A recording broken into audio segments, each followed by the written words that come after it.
যেখানে রং নয়, বোধ একটি প্রশ্ন নীরবে।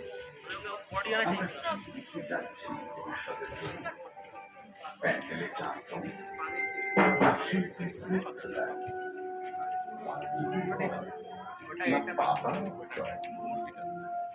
শিল্পী যখন পাতায় আঁকে খোদাই করে মহান কৃতির প্রতিচ্ছবি, তখন সে শুধু শিল্পী নয়, সে হয়ে ওঠে সময় সচেতন দ্রষ্টা।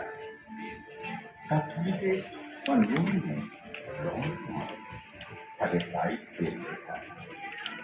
শিল্প এখানে, যেখানে প্রকৃতি নিজেই উঠে আসে ক্যানভাসে, আর মানুষ ধীরে ধীরে নিজেকে একটা পাতার মতো সহজ, ক্ষণস্থায়ী, অথচ অবিস্মরণীয় সম্প্রীতি